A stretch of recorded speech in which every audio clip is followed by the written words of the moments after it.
வணக்கம். நீங்கள் கேட்டுக்கொண்டிருப்பது பிரேம் அன்மோல் ஹோதா ஹை வாணி.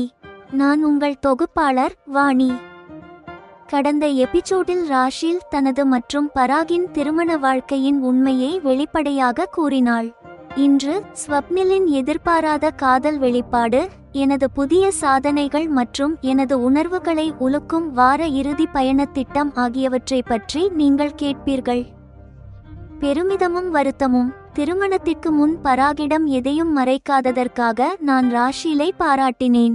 ராஷில் பெருமையுடன் கூறினாள், பராகின் நடத்தை என் மனதில் அவர் மீது மரியாதையை ஏற்படுத்தியது. இப்போது என் அதிர்ஷ்டத்தை எண்ணி நான் பெருமைப்படுகிறேன். இதை கேட்டபோது ஸ்வப்னிலை மணப்பது எனக்கும் பெருமையான விஷயமாக இருக்கலாம் என்று நான் நினைத்தேன். திடீர் வருகை. 2 வாரங்களுக்கு பிறகு நான் வெள்ளிக்கிழமை வகுப்பிலிருந்து திரும்பினேன். கவுனில் இருக்கும் போதே எனது அறை கதவை ஸ்வப்னில் தட்டினார். நான் பதற்றமடைந்தேன். எனது கைகள் தானாகவே தோள்களின் மீது குறுக்காக மடிந்தன. ஸ்வப்னிலும் தயங்கினார். சாதனைகளின் விவரம். இந்த வாய்ப்பு நழுவிவிடக்கூடாது என்று நான் நினைத்தேன். நான் விரைவாக உடை மாற்றிக்கொண்டு அவரிடம் எனது சாதனைகளை பற்றி சொன்னேன்.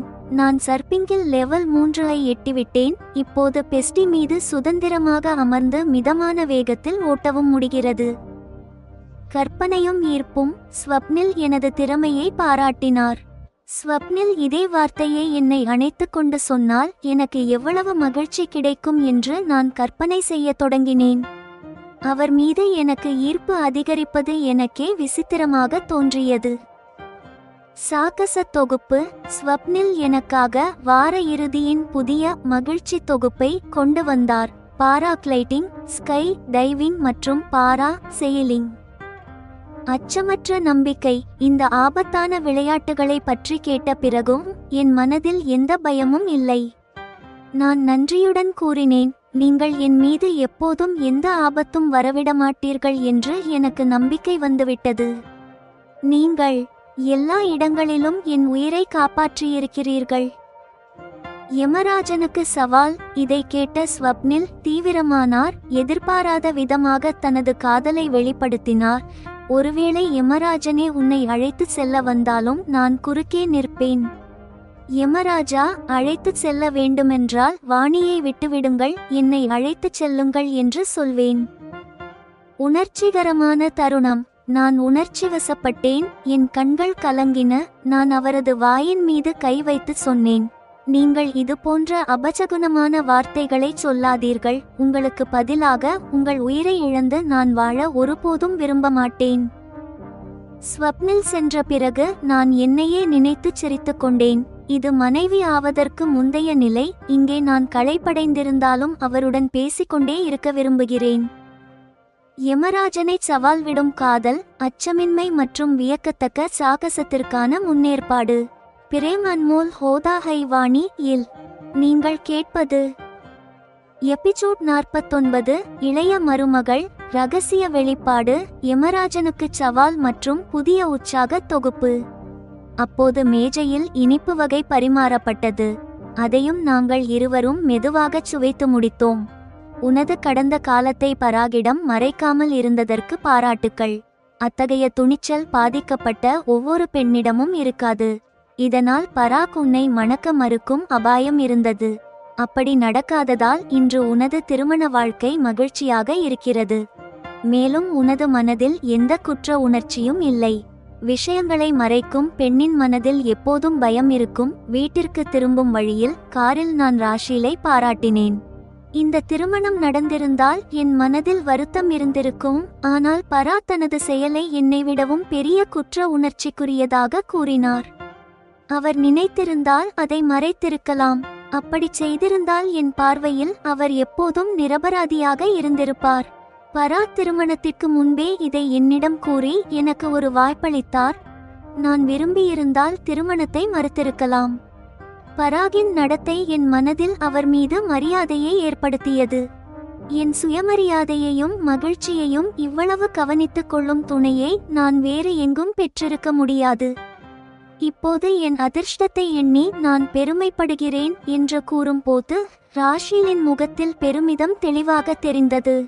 ஸ்வப்னிலுடன் திருமணம் நடந்தால் எனக்கும் பெருமையான விஷயமாக இருக்கலாம் என்று நான் யோசிக்கத் தொடங்கினேன். இருப்பினும் என் அதிர்ஷ்ட பாதையில் நானே தடைகளை உருவாக்கிக் கொள்ள விரும்புகிறேன். இந்தியாவிலிருந்து விலகி அமெரிக்காவில் 2 வாரங்களுக்கு மேல் ஆகிவிட்டது. இருந்தாலும் எனக்கு நன்றாக இருக்கிறது. வார இறுதியில் ஸ்வப்னிலுடன் கழித்த இனிமையான நினைவுகளில் மூழ்கி நான் அனைத்தையும் மறந்து இருக்கிறேன். ஸ்வப்னில் வெளியே சென்றதால் இந்த வார இறுதி அவர் இல்லாமல் கழிந்தபோது எனக்கு இரவு மிகவும் தனிமையாக தெரிந்தது. என் அறையில் கட்டிலில் படுத்துக்கொண்டு நான் மொபைலில் அந்த பாடலையும் மேரி பாவனா வையும் கேட்டுக்கொண்டிருக்கிறேன். இவை ஸ்வப்னில் ராஞ்சில் எனக்காக பாடியவை. அடுத்த 5 நாட்களில் எனக்கு அப்பா, அல்கா மேம், என் பள்ளி மற்றும் என் நகரம் அனைத்தும் நினைவுக்கு வந்தன. நான் சோகமாக இருந்தேன். வரும் வார இறுதியில் ஸ்வப்னில் மீண்டும் என் மகிழ்ச்சிக்காக ஏதேனும் புதிய திட்டத்துடன் என்னிடம் வருவார். நான் நம்பிக்கையுடன் காத்திருக்கிறேன். நாளுக்கு நாள் சர்பிங் மற்றும் குதிரை சவாரியில் எனது பயிற்சியாளர்களின் வழிகாட்டுதலில் நான் திறமைசாலியாகி வருகிறேன். வெள்ளிக்கிழமைக்குள் ஸ்வப்னிலிடம் சொல்ல என்னிடம் 2 சாதனைகள் உள்ளன. அன்று மாலை நான் வகுப்பிலிருந்து திரும்பினேன். நான் என் அறையில் உடை மாற்றிக்கொண்டிருக்கும் போது யாரோ கதவை தட்டினார்கள். இத்தனை நாட்களில் இதுவே முதல் முறை. ராஷில் வந்திருப்பார் என்று நினைத்து நான் அவசரமாக கவுனை மட்டும் அணிந்து கொண்டேன். நான் கதவை திறந்தேன். கதவருகில் ராஷிலுக்கு பதில் ஸ்வப்னிலை பார்த்ததும் நான் தயங்கினேன். எனது 2 கைகளும் தானாகவே தோள்களின் மீது குறுக்காக மடிந்தன. வழக்கமாக உணவருந்தும்போது சந்திக்கும் ஸ்வப்னில் என் அறைக்கு வருவார் என்று நான் எதிர்பார்க்கவில்லை. என் நிலையைக் கண்டு அவர் பதற்றமடைந்தார். மன்னிக்கவும், நாம் பிறகு சந்திப்போம் என்று கூறிவிட்டு அவர் திரும்ப போனார். இந்த சூழல் சங்கடமாக இருந்தாலும் இத்தனை நாட்களுக்கு பிறகு ஸ்வப்னிலை தனியாகச் சந்திக்கும் இந்த வாய்ப்பு வீணாக கூடாது என்று நான் நினைத்தேன். நான் ராஷில் வந்திருப்பார் என்று நினைத்தேன்.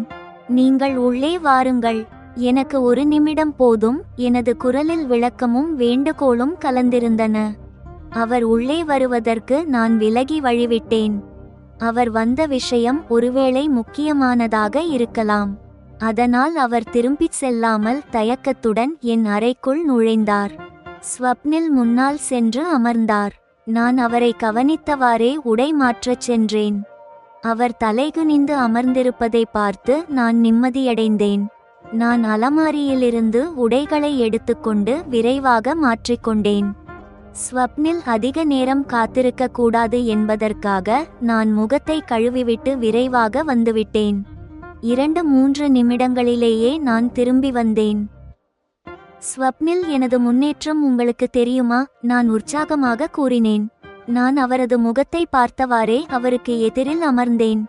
அவரது முகத்தில் அறியும் ஆர்வத்தை பார்த்து நான் மகிழ்ச்சியுடன் சொன்னேன், நான் சர்பிங்கில் லெவல் 3ஐ எட்டிவிட்டேன்.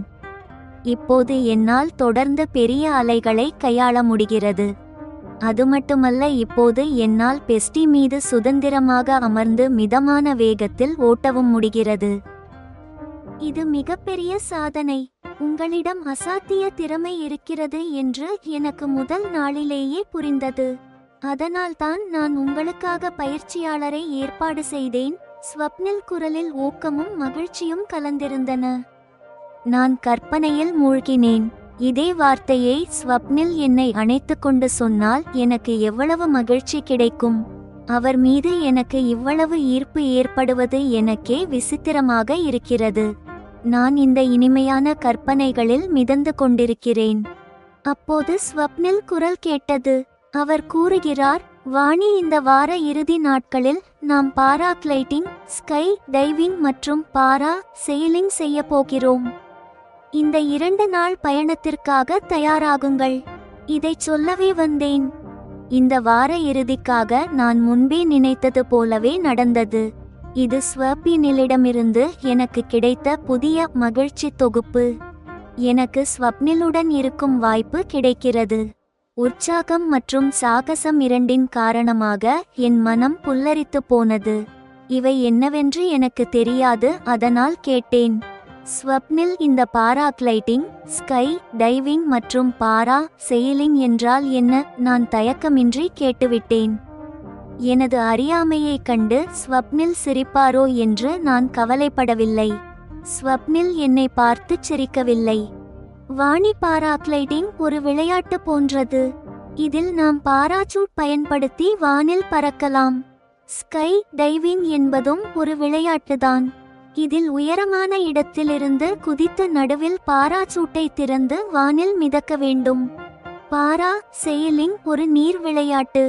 இதில் நம்மை பாராசெயிலில் கட்டி படகுடன் இழுப்பார்கள்.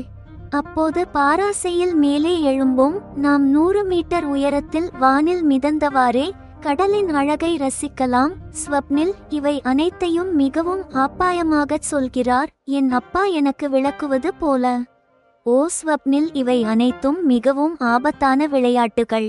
கேட்கும் போதே பயமாக இருக்கிறது. இருந்தாலும் நான் அச்சமின்றி இந்த விளையாட்டுகளில் பங்கேற்பேன். நீங்கள் என்னுடன் இருக்கும்போது எனக்கு எதற்கும் பயமில்லை. நீங்கள் என் மீது எப்போதும் எந்த ஆபத்தும் வரவிடமாட்டீர்கள் என்று எனக்கு நம்பிக்கை வந்துவிட்டது.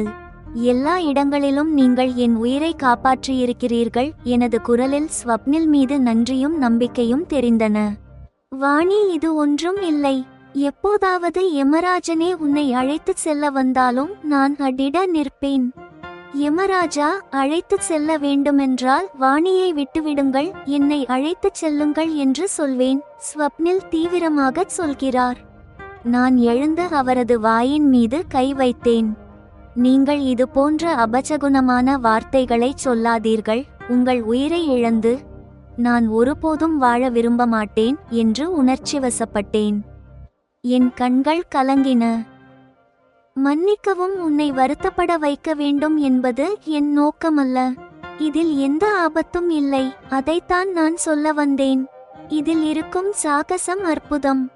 உனக்கு இங்கே வாழ்நாள் முழுவதும் நினைவில் இருக்கும்படியான அழகான நினைவுகள் கிடைக்க வேண்டும் என்று விரும்புகிறேன் என்று ஸ்வப்னில் செல்ல தயாரானார். இருங்கள், உங்களுக்கு செல்வதற்கு ஏன் இவ்வளவு அவசரம்? நான் வேண்டினேன். இப்போது இல்லை வாணி, நாம் நாளை எப்படியும் சந்திப்போம். நீ இப்பதான் களைப்பாக வந்திருக்கிறாய், கொஞ்சம் ஓய்வெடு, நாளைக்கு தயாராகு என்று ஸ்வப்னில் என் தோள் தட்டிவிட்டு சென்றார். அவர் சென்ற பிறகு நான் படுக்கையில் விழுந்தேன். என்னையே நினைத்துச் சிரித்துக் கொண்டேன். இது மனைவி ஆவதற்கு முந்தைய நிலை. இங்கே நான் களைப்படைந்திருந்தாலும் ஸ்வப்னிலிடம் பேசிக்கொண்டே இருக்க விரும்புகிறேன். ஒருவேளை மனைவி ஆன பிறகு களைப்பாக இருக்கும்போது அமைதியாக தூங்காமல் பேச விரும்புவேனா என்று தெரியவில்லை. நான் நிஜமாகவே களைப்பாக இருந்தேன். தூக்கத்தில் ஆழ்ந்தேன். சுமார் 25 நிமிடங்களுக்குப் பிறகு நான் விழித்தேன். அடுத்த 2 நாள் பயணத்திற்காக எனது பையை தயார் செய்ய தொடங்கினேன். கடந்த முறை போலவே ஸ்வப்னில் எனக்காக தேவையான ஆடைகளை கொண்டு வருவார் என்று நான் நம்புகிறேன். எபிசோட் 49 நிறைவுற்றது.